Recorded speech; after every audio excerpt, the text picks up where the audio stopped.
so happy we alive.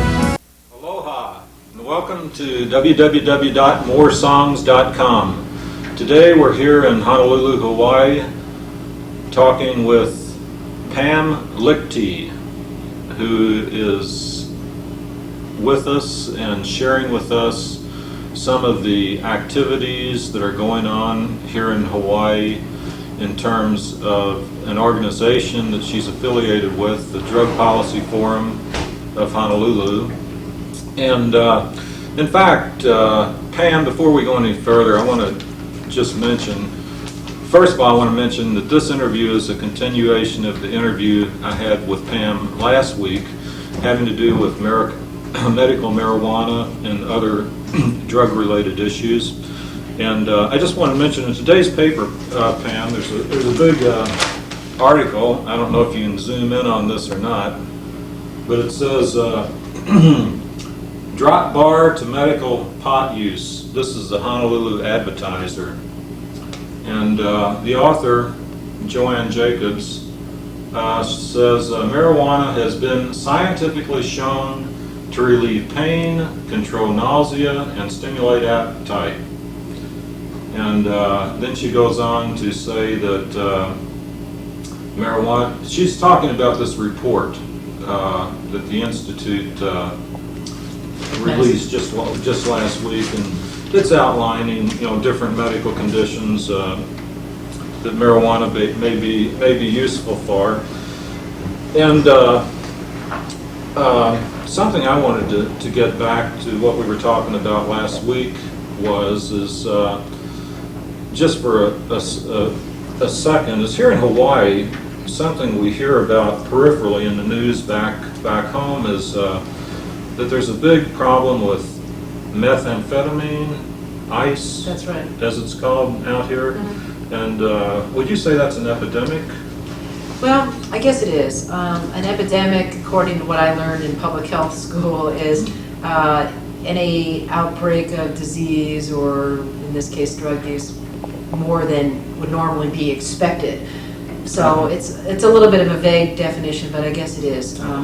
It's really affected our state very badly, and it's contributing substantially to spousal abuse and other kinds of domestic violence, and it's a bad drug. There are definitely there's a spectrum, I believe, of harmfulness in terms of drugs, and alcohol is pretty bad, and crystal methamphetamine has some of the same bad characteristics as alcohol, I think. Mm-hmm.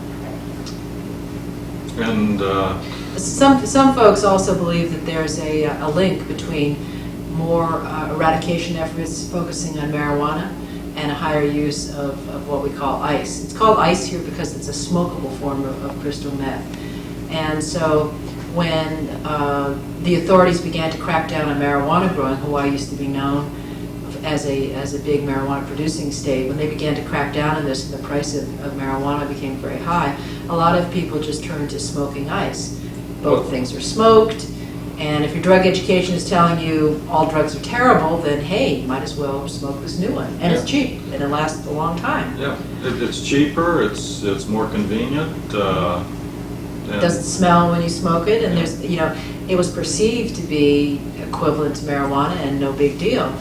But the reality is that when people smoke it, it works for 10, 12 hours, they stay up, they go on binges, they can use this stuff for days, literally, forgetting to eat, unable to sleep. And as you can imagine, it doesn't affect their minds and bodies very well. They get paranoid, and sometimes they even get psychotic symptoms. So. But what you just mentioned is something I've heard since I've been here in Hawaii. I've heard that it's more like perhaps thousands or hundreds of thousands of people switching from marijuana to ice because of marijuana being so suppressed here, and ice being so readily available. Well, it's hard to say, Patrick, what drives these trends. I mean, there's trends in fashion and there's trends in cars, and some of us believe that there's trends in drug use too that may have to do with illegal crackdowns, and they may not. A lot of folks, for example, in Hawaii, we have a very high cost of living here, the highest in the nation, and a lot of people work more than one job. And so their friends say to them, well, you know, smoke some of this ice, it'll give you energy. Or they say to women, it'll help you lose weight. Well, both those things are true up to a point.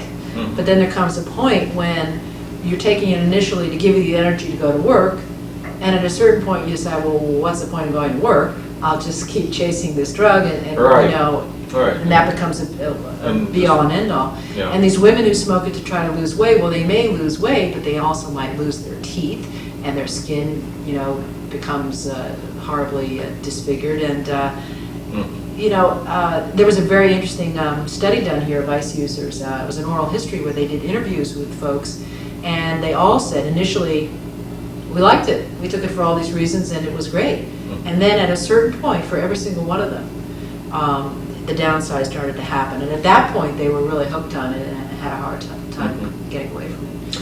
But in terms of the link with marijuana use, there's been, you know, a little bit of evidence of it, but you can't. It's very hard to actually make that link. Well, the link I'm talking about, though, is the increase in the use of ice with the decrease in the use of marijuana. And it did coincide. The time frame was the same. So there's certainly, you know, you certainly could speculate that there's a direct link there and that there's a cause and effect, but nobody's studied it. It's hard to prove. Well, right, and it's hard to even talk about things that people don't think of or ever express. For instance, this whole gateway theory.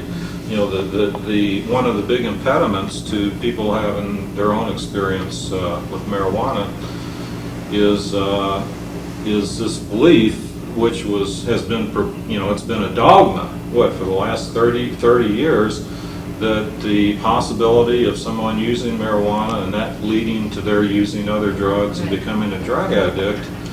I think the fact that to a certain extent it may be the exact opposite of that so many people are alcoholics, so many people are ice addicts, so many people are cocaine addicts, so many people are heroin addicts, because marijuana, which is a much more benevolent medication, is simply unavailable. Yeah. I think that may be true. I call it the reverse gateway theory. Well, the terminus theory, some people call it. They call it the terminus theory? Yeah. Okay. It's like, because most people who try marijuana never go on to these other things. 80% or more. That's it. They try that and they stop.